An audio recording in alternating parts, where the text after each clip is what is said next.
Hello, welcome back to BlenderSushi live noding. Um, Today I'm gonna talk a little bit about Blender's Vertex Color and Blender Vertex Group Weight.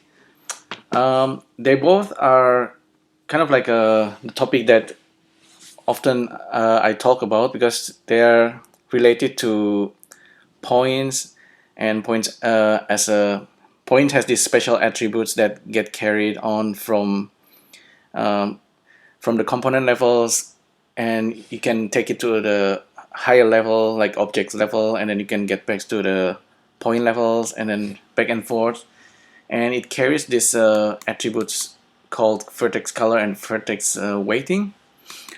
um, yeah, in my quest for like to understand Blender more through nodes, I really have encountered these issues many times. um, Today, actually, with the latest version of Sverchok and Animation Nodes, we can kind of get access to those vertex color and vertex weights more easily.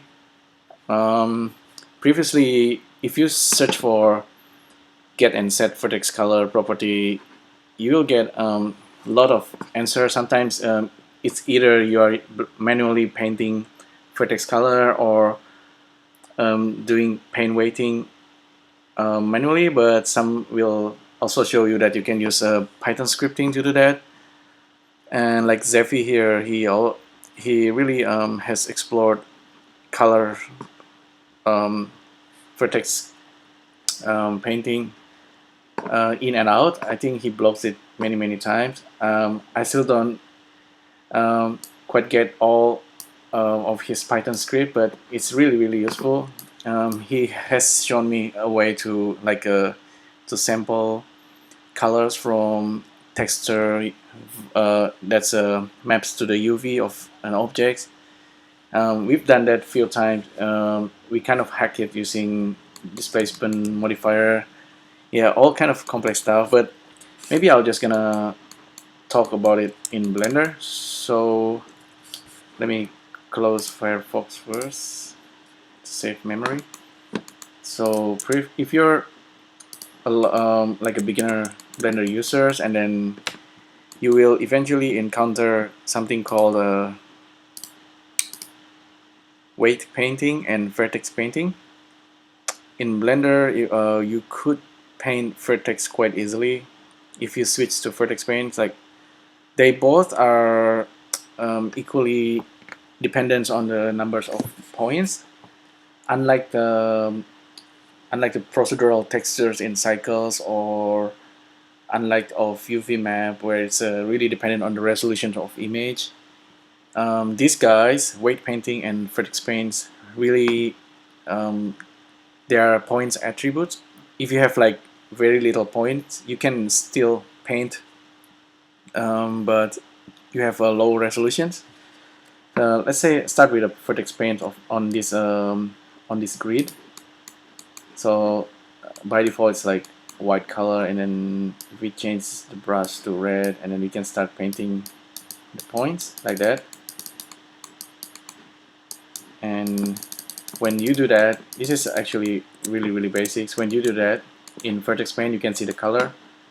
The object itself will in the object data, it will receive this default COL color, and that's the vertex color data. It's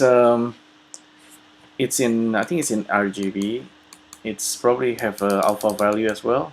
Not quite sure, but if you go back to object level and you can't see it anymore, this is I'm in the Blender render. If you want to see that vertex color, you can apply materials and then turn on the vertex color paint. So I believe that will, yeah, that will work right away. So if you're, let me switch back to non-render. Let me turn off the sound on this. Okay, silent. Back to solid. Okay, this is the normal working environment. If you want to render it out in cycles, you go to cycles renders, and then you go to compositing, and then you use nodes. For the material, you just switch to Blender Cycles node, and then turn on.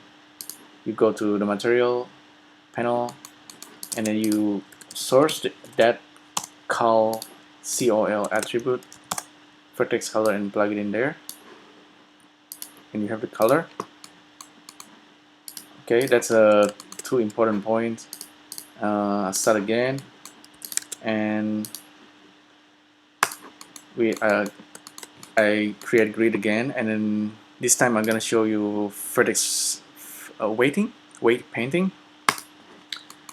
Weight painting is kind of a little bit simpler. So by default, it's showing blue color, which means it has a 0 weighting value, and if we paint on it, it will start adding some weights to it until it's becoming red color. Red color means it has the maximum normalized weighting.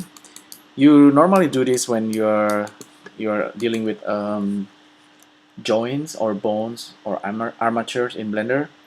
So if you have mesh and you want to deform it using joints, you will parent, or you want to add influence from the bones into the mesh, and each bones will give a weighting, some sort of weighting for that mesh, so it can be deformed. So that's weighting. You will see this in other 3D package as well.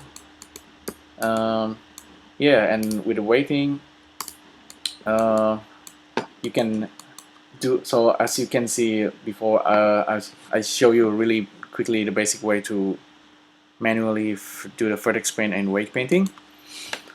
Okay, you could do that using Spreadsheet. Like this is, I already shown you this also a few times. Let's use cube and then go to compositing, and maybe I'll create a grid as well. The grid is good. It has like a bunch of points, and let's start with Sverchok. Sverchok can easily access the component levels of mesh beyond the object level. Object level is like higher in the hierarchy.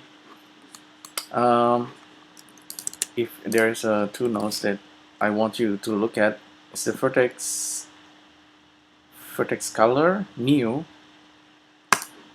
and Vertex Weight, Vertex Group. The old Vertex Color doesn't have the object slot, so you kind of need to use this drop-down menu. Not so convenient. With the new Vertex Color, we have this object slot. We still have access to the drop-down. With the group weighting, we still have only the drop-down menu, but that's all right. I think hopefully the Spreadsheet developer will add the input slot for the objects, so it's easier for us to source objects from the 3D scenes into Sverchok environment. Yeah, let's observe this vertex colors a little bit for now. With the vertex color, since we cannot really see the vertex color in the 3D view, we kind of need to render it out. This Blender renders, that's okay. I'm gonna apply materials and then turn on the vertex color paint, and let's see if this works right away. I'm gonna source the grid. Actually, I'm gonna source the cube first, because cube is simpler. It has only 6 faces and a bunch of vertices. I'm gonna add a material into this guy. So material 1 has the vertex color paint turned on. So let's add, first I always test it with a random color, or maybe gonna use a vector, just a red color, and then plug that into, and we have 3 options here: vertex, face, and loop. So with vertex colors, it's slightly more complex how Blender store the data. I think each face can have its own vertices, and vertices is not just a single point. So a single point there might have multiple vertices, uh, like it's gonna have like multiple data, I believe, and from those vertex color we will finally get the color for the face. Okay, that's a little bit hard to explain. Anyhow, I just have this XYZ, and then this is 1 in X, which is when it's turned into RGB, it's gonna be just a full red. Let's see if it renders correctly. So it's actually red. Good. I'm gonna switch the materials into, instead of Lambert. Oh, it can be Lambert. I just turn on shadeless. So that's the actual vertex color. It's all red for every face. Um, let's see. We could have a random color, or we can have like list plug into this guy, and then we're gonna have a different color. At the moment, it's painting the vertex. Maybe I try face. There is no change. Okay, good. Maybe if I supply the index, let's use expression or formula in Sverchok. I believe we can supply, let's say if we're saying 1, 3, 5, it's gonna colorize those 3 face index using red color. At the moment, everything's already red.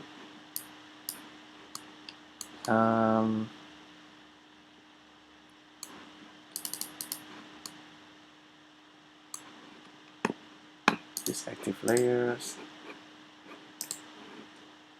Let me check. Okay, there's SV call.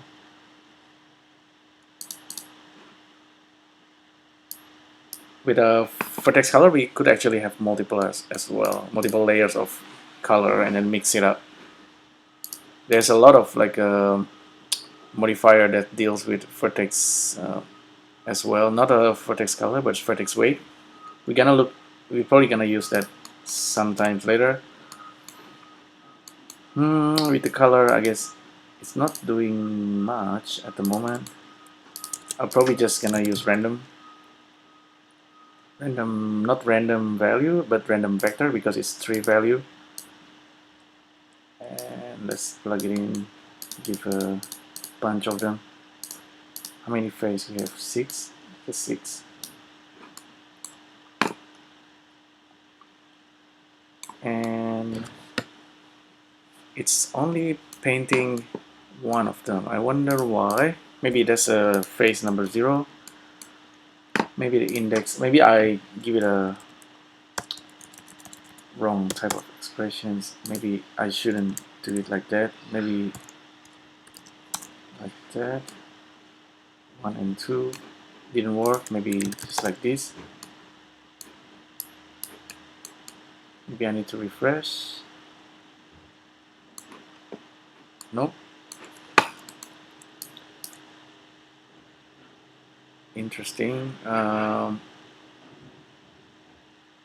gonna unplug that, and so without the index value there, it's probably gonna paint the whole face. Sometimes we get black because it's the random factor will give you like a negative value.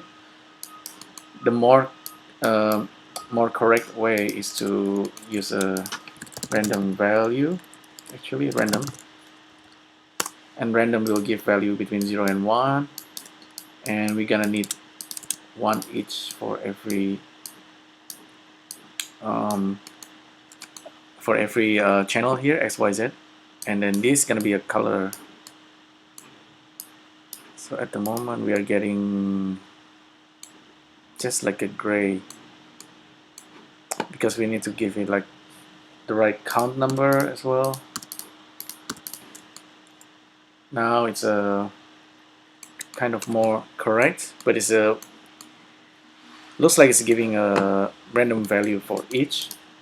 Let me quickly use stethoscope to have a look inside the data. Okay, so the data looks like that. I kind of wish it was it should work with the index. Maybe I did something wrong, or maybe I didn't update it properly. So at the moment it's just grayscale because for each random value we are using the same seed. The seed should be different if you want a different color, because the random value is really like a deterministic random, or a random number that's not really random, but it's just there's a whole bunch of number it goes through, and it's if we shift it slightly, then we're gonna get a different color. That's kind of what we want. Just gonna give you the demo. That's for the face. This node is conveniently painting the face as well, and I believe we should be able to paint some part of the face. Maybe if I try the mesh here, the grid, switch to grid real quick. So okay, 1 2 3 4 5 6, and then the rest of the face is gonna get this blue color. So that's a little bit more clear because we provided with a 6, just 6 count. Here we have let's see, this is the grid. Okay, the grid, we really need the more complete loop node setup will be if we source the object here, the grid, get selections, the grid, and then plug in the vertices, and we count the number of the vertices using length, list length, and then we get the value here. Let's have a look using the stethoscope. It's 100. That's 100 vertices. Plug it into the count.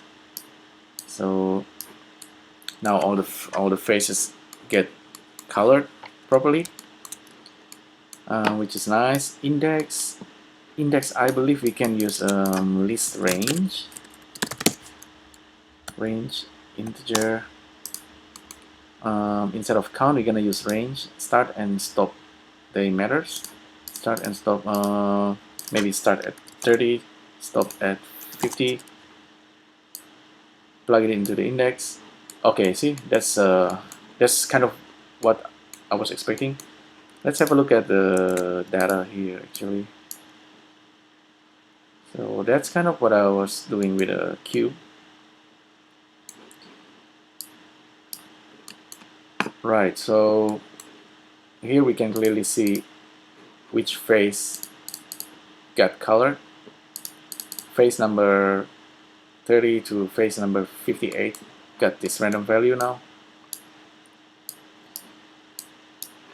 So that's really nice. And then you have this, also have a way to use to colorize the vertices, and then or use a loop that's gonna loop into each vertices, and then index of vertices, this is gonna change as well.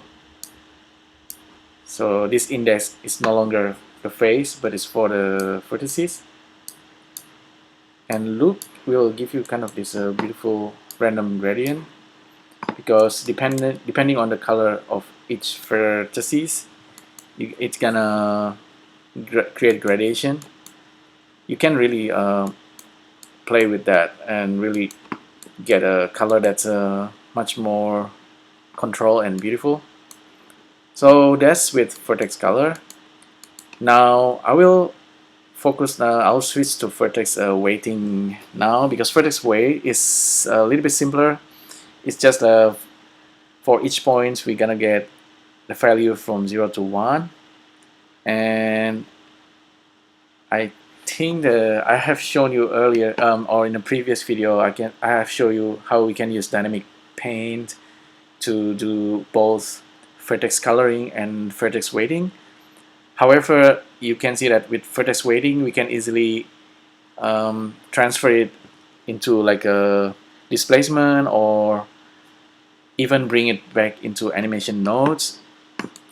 So let's actually do that. Let's create a new scene again and go back to compositing, and let's create a grid, place it on the center, Alt G, and then just scale it a little bit.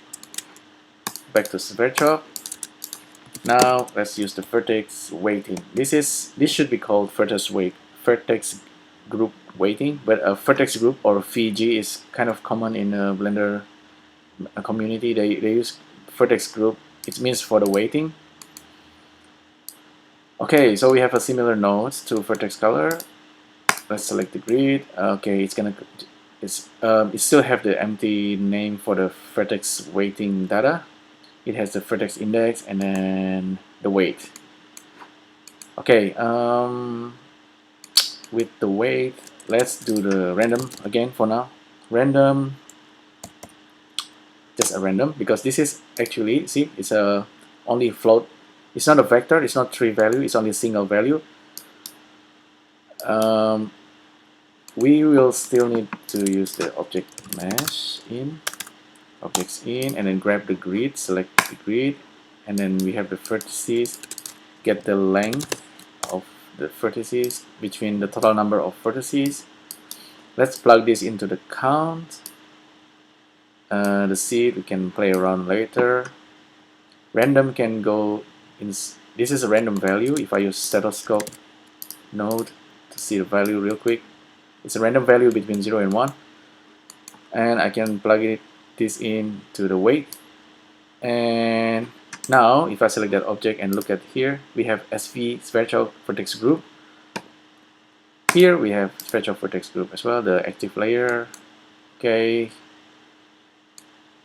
now we are good. There's outweight here that we can use for other stuff. I believe we can instance objects that way. That's where we're gonna look at real soon. In the 3D view, we still cannot see anything. However, if we switch to vertex paint, oh, not vertex paint, sorry, weight paint, we can see that Sverchok already procedurally randomized the vertex weighting for this mesh.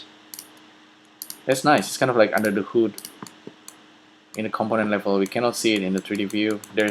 But there's like hidden data inside the points.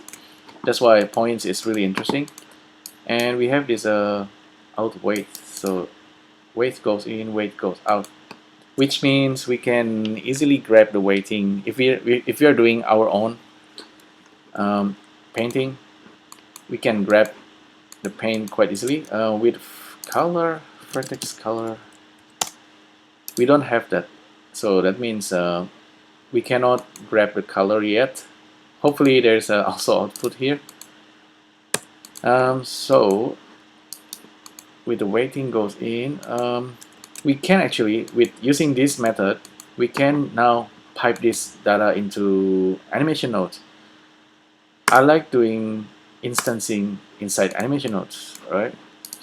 It's easier to digest, I guess. We go up level in the hierarchy, go up, and then we pipe the component data up to the higher level, kind of. That's how I think. Let's use a cube for now. Scale it a little bit. This cube is gonna be instance. I'm gonna show you how you can access the vertex weight data. I did this quite a few times already. Gonna grab that thing, and we need to access the vertices, not the vertex location, just vertices. Let's look the vertices. I tapped W just now, and let's have a look inside the vertices. Let's get vertex info node. Now you can see group weight here. Group weight. Let's look at the group weight. Let's save this real quick just in case. This is animation nodes and Spreadsheet vertex attributes. Save. let's check the loop, debug loop, get the data, have a look at the data. At the moment you can see there's like a list, like a bracket. That means this data is like a type of list, because we have we could have multiple vertex groups, multiple layers of vertex groups. So we only have a single layer here, so we want to grab the first value. So we should just get the list element and just grab the first value. Now this is the value that we can use to do whatever here, to instance our cube, for example. Let's create object instancer, pick that guy, and how many instances? We're gonna just use the number of vertices. See, it's gonna use get list length, similar to Sverchok. Now with the object list, we could now instance it inside the loop. Use object transform output and plug in the object. And now for each object we can do anything. First of all, the locations need to be following the location of the vertex, like that.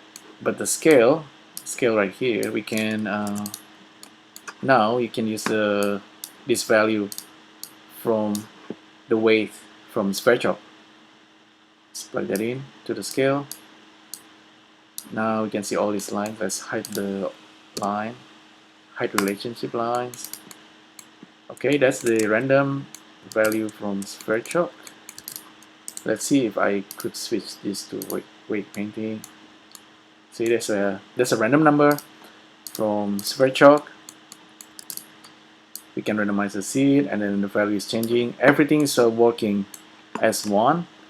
So it's good teamwork there, Sverchok and Animation Nodes. Yeah, and then you can do whatever now, like if you change the level, for example the list level, you get that kind of look.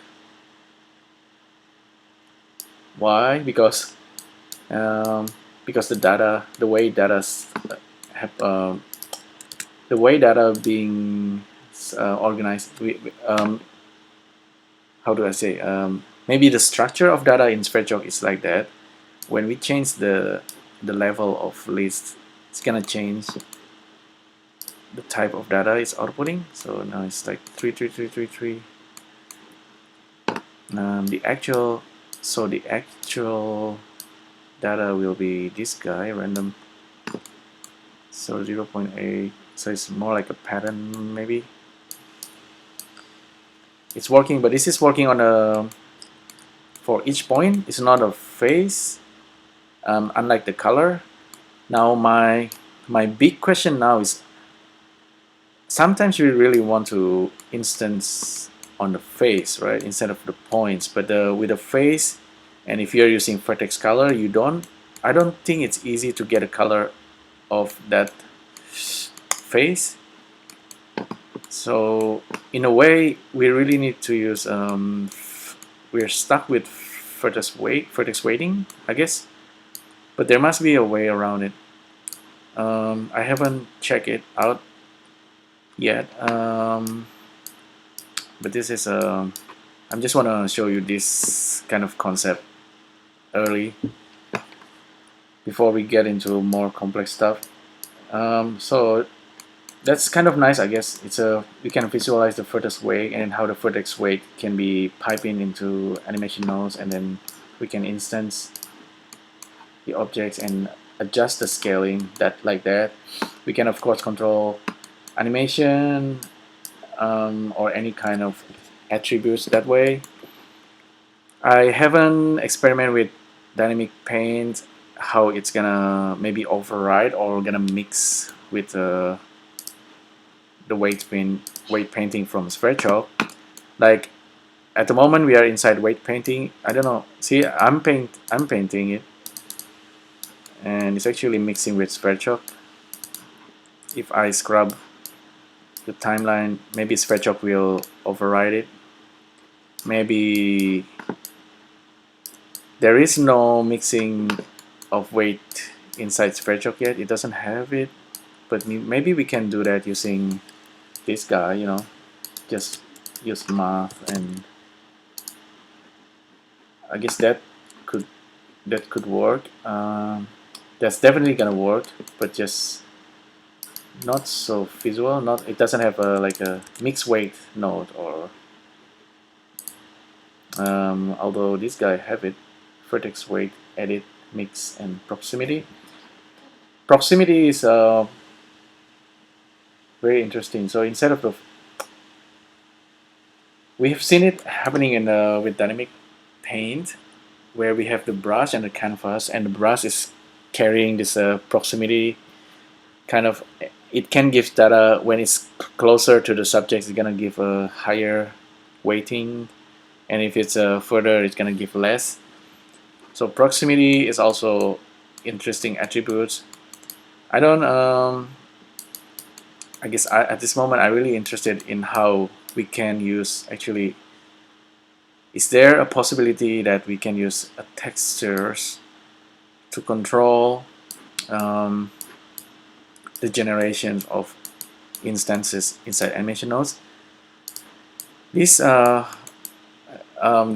this is something that I'm probably gonna explore, and if I find out something, I will make another live noding video, and then I'm gonna show it to you. Hopefully it's gonna be easy to understand for everyone.